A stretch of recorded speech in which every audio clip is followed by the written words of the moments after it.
आज जो भृगु संहिता से जन्मपत्री सुनाने चल रहे हैं उसकी जन्म तिथि है 7 सितंबर 1968। संवत 2025 का जन्म है। आश्विन मास कृष्ण पक्ष प्रतिपदा तिथि, दिन शनिवार, पूर्वा भाद्रपद नक्षत्र का प्रथम चरण है। श्री सूर्योदयादिष्टम 1:20, भभोग 61:3, भयातम 9:16 है। कुंभ राशि का जन्म है। सिंह लग्न के उदय काल में जन्म हुआ है। इस बालक के बारे में भृगु संहिता में जो विवेचन दिया हुआ है उसको सुनाने चल रहे हैं। श्री शुक्रुवाच भवेदेता द्वसीपत्री यज्जीवस्य महामते किम फलम जायते तस्य विस्तारेण वद प्रभो। भृगु संहिता में शुक्र और भृगु जी का संवाद है। शुक्र जी भृगु जी से प्रश्न करते हैं और भृगु जी उसका उत्तर देते हैं। उसी उत्तर में समस्त भविष्य फल समाहित है। तो श्री शुक्र जी प्रश्न करते हैं कि हे बुद्धिमान भृगु जी, इस प्रकार की जन्मपत्री जिस बालक की हो उसे जीवन में क्या क्या फल प्राप्त होंगे, यह विस्तार पूर्वक वर्णन करें। श्री भृगुर्वाच लग्ने रवि गुरुर्वाच्यम वित्ते दैत्य गुरुध्वज सौम्यस्तत्र तपे मंद रंध्रे च सिंहिका सुतः सप्तमे रजनीनाथ द्वादशे भूमि नंदन पाशुयोगम प्रकुर्वीत प्रजारिष्टम बलम कृतम। शुक्र जी के इस प्रकार प्रश्न करने पर श्री भृगु जी बोले कि आपने बड़ा ही उत्तम प्रश्न किया है। इस बालक का जन्म सिंह लग्न के उदय काल में हुआ है और लग्न में सूर्य व बृहस्पति हैं। वित्त स्थान पर दैत्य गुरु शुक्र व केतु स्थित हैं, बुध के साथ विराजमान हैं। भाग्य स्थान पर शनिश्चर हैं और अष्टम भाव में राहु स्थित हैं। सप्तम भाव में चंद्रमा और 12वें भाव में मंगल स्थित हैं। उपरोक्त ग्रह स्थिति के अनुसार इस बालक की कुंडली में पास नामक योग बन रहा है। इसके अतिरिक्त संतान सुख में बाधाकारक योग भी बनता है। पुनः पुनः सुता सौख्यम चैकम वापि द्वयांतरम संभवम तु सुयत्नेन पुत्रैको वा द्वयम सुखम। संतान सुख में अरिष्टकर योग तो है, किंतु इस बालक को बार बार कन्या संतान का ही सुख प्राप्त हो ऐसा योग भी बन रहा है। 1 अथवा 2 अथवा 3 तक कन्या संतान का सुख प्राप्त हो, किंतु बहुत यत्न करने पर, उपाय करने पर विलंब से एक पुत्र का भी सुख प्राप्त होने का योग है। इस प्रकार का योग इस बालक की कुंडली में बन रहा है। प्रायश्चित्त प्रभावतः बिना यत्ने सुखम विघ्नम। पूर्व जन्म में इस बालक ने कुछ ऐसे कर्म किए थे, कुछ ऐसे पाप कर्म किए थे जिससे इस प्रकार की बाधा इसको जीवन में प्राप्त हो, किंतु उस पाप का प्रायश्चित्त करने पर अवश्य ही रक्षा प्राप्त हो और पुत्रादि सुखों का लाभ प्राप्त हो। अतः आगे हे शुक्र जी इस बालक के पूर्व जन्म के बारे में बता रहे हैं। इसको ध्यान पूर्वक सुनिए। बालोयम पूर्व जन्मनि विप्रान्वये समुत्पन्नो विद्यापि मध्यमा लभेत पैतृकैश्वर्य युक्तोपि धनी मानी तथैव च। हे शुक्र जी, यह बालक पूर्व जन्म में एक विप्रकुल में उत्पन्न हुआ था। उस समय विद्या मध्यम प्राप्त किया, पैतृक ऐश्वर्य से युक्त था और मध्यम धनी मानी रहा। गृहवाहन सौख्यंच दारात्मज सुखान्वितः, गृहवाहन इत्यादि सुखों से युक्त रहा। पत्नी और संतान का भी सुख प्राप्त था। पितृव्यैकस्तदा काले प्रजाहीनोपि जायते अर्धदायाधिकारी स्यात् धनी मानी विशेषतः तस्याखिरैश्वर्यकं तस्मिन् स्यालात्मजं तदान्तरं दानेच्छुकोऽपि जायेत तथास्तु वै स्वयं तदा दुखी चैव विशेषेण जायते वर्षमन्तरं गुप्ततश्च महाप्राज्ञ स्यालात्मजं वधं कृतम्। हे शुक्र जी, उस समय अपने एक चाचा थे जो संतान विहीन रहे, किंतु वे अपनी संपत्ति के आधे आधे के हिस्सेदार थे और बड़े ही धनीमानी रहे। वे अपनी समस्त संपत्ति अपने साले के पुत्र को देना चाहते थे। इसके निमित्त उन्होंने अपने साले के पुत्र को गोद भी ले लिया था, किंतु यह रहस्य जब स्वयं को ज्ञात हुआ तो यह बालक बहुत दुखी हुआ और उसी वर्ष बहुत गुप्त रूप से उस साले के पुत्र का वध कर दिया, किंतु यह रहस्य प्रकाश में नहीं आया। इस प्रकार यह बालक घोर पाप कर्म किया, स्वार्थ के वशीभूत होकर। दारायाश्च सहायेन कृत्रिमं शोक दर्शनम, और यह कार्य अपनी पत्नी के साथ मिलकर के यह बालक संपन्न किया। और जब उस शिशु की मृत्यु हो गई तो कृत्रिम शोक प्रदर्शित करता हुआ अपने चाचा के पास गया और उनकी सेवा शुश्रूषा में रत हुआ। कालांतर में पितृव्य का अपने चाचा का समस्त जो है धनमान यह बालक प्राप्त कर लिया। देवे तीर्थे रतो पिच, इस प्रकार समस्त संपत्ति का लाभ प्राप्त करके बड़ा ही धनीवानी हो गया और युवावस्था और प्रौढ़ावस्था में सुखपूर्वक जीवन यापन करने लगा। प्रौढ़ावस्था आने पर देवता में तीर्थ में प्रीति किया, अनेक शुभ कार्यों को संपन्न किया। कालेन निधनं गतः, इस प्रकार अंत में मृत्यु के वश में हो गया।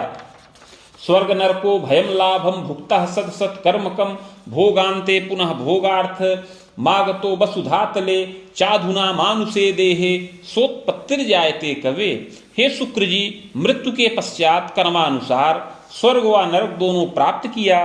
तत्पश्चात संचित कर्म का फल भोग करने के लिए पुनः पृथ्वी तल पर वापस आया और इस समय मनुष्य देह के अंतर्गत इस बालक का जन्म आश्विन मास कृष्ण पक्ष प्रतिपदा तिथि शनिवार के दिन पूर्वा भाद्रपद नक्षत्र के प्रथम चरण में और सिंह लग्न के उदय काल में होवे।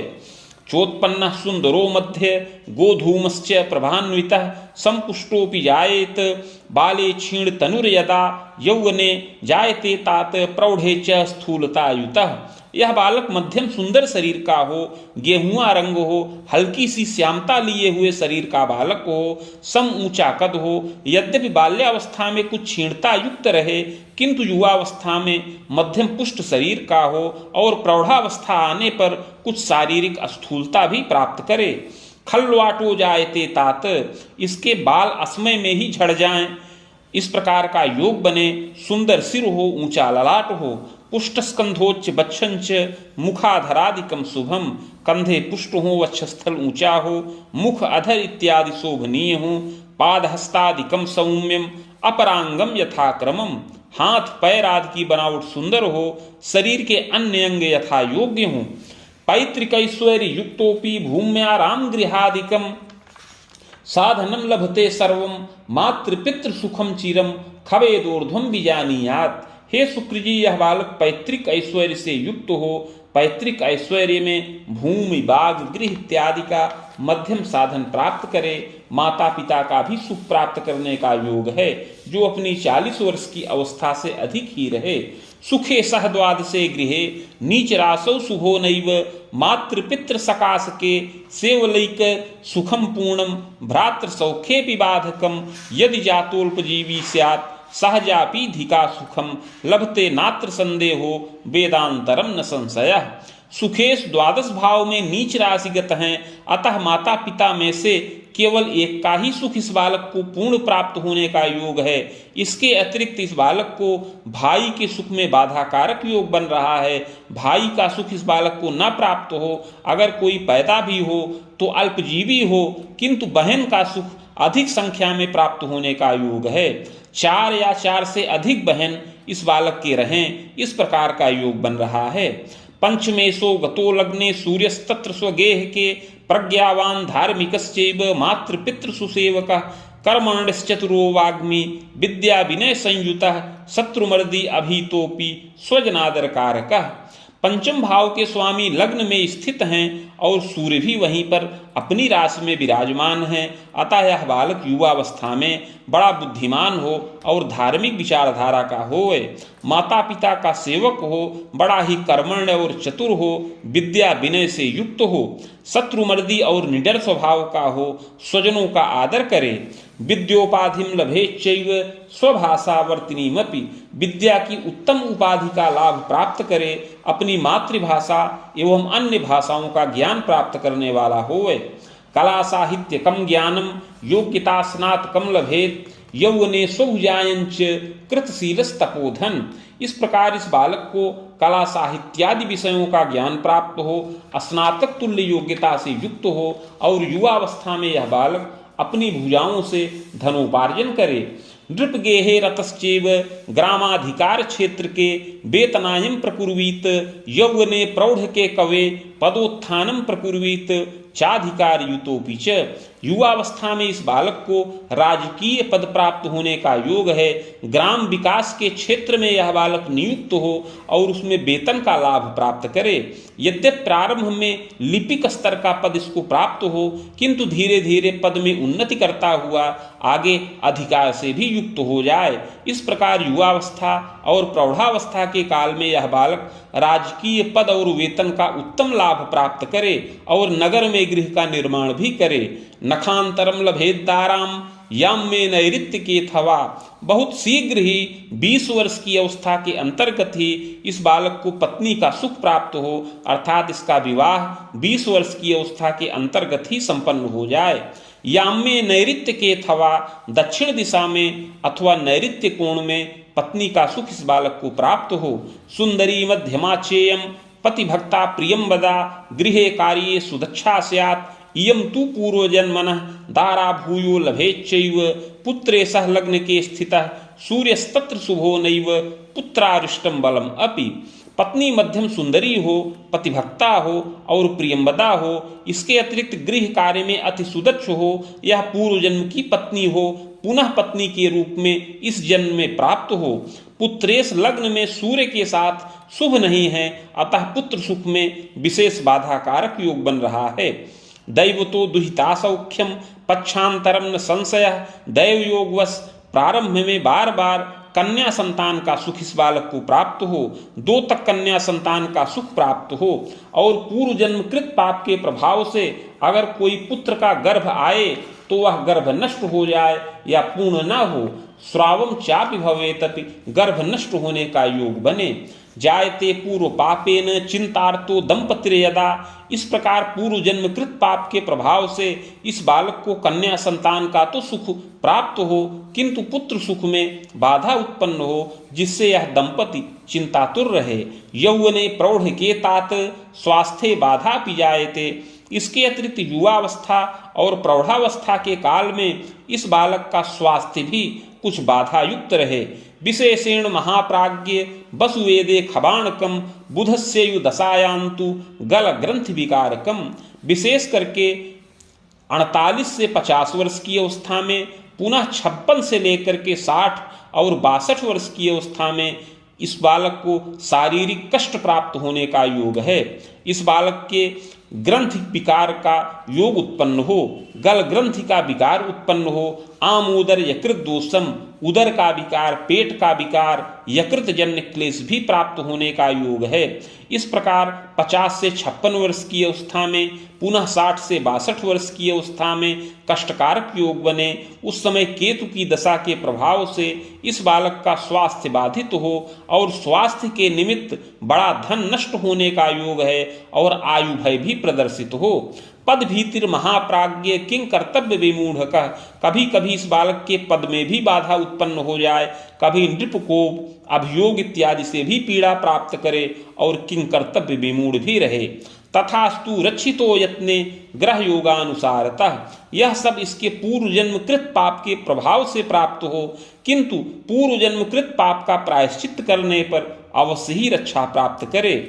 प्रायश्चित प्रभावेण पुत्रैक सुख संभवम खबाणोर्ध्वम महाप्राज्ञ विजयम सर्व कर्मसु। अगर यह बालक अपने पूर्व जन्मकृत पाप का प्रायश्चित करे तो बहुत विलंब से एक पुत्र का सुख प्राप्त होने का योग है।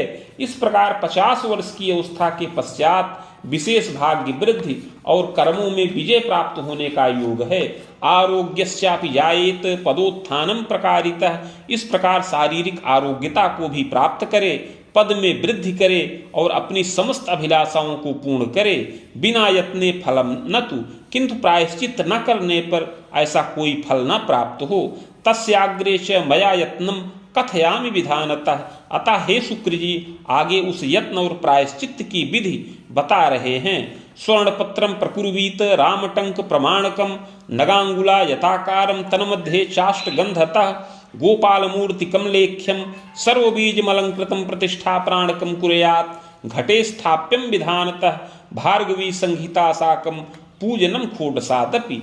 हे शुक्र जी, 3 टंक अर्थात 9 ग्राम सुवर्ण का पत्र बनाया जाए, जो 7 अंगुल का आयताकार हो, उस पत्र के मध्य में अष्टगंध के द्वारा गोपाल देवता की मूर्ति सभी बीज मंत्रों से अलंकृत करके लिखी जाए और प्राण प्रतिष्ठा करके कलश पर स्थापन करें। समीप में भृगु संहिता के 1 सहस्त्र पत्रों का स्थापन करके षोडशोपचार पूजन किया जाए।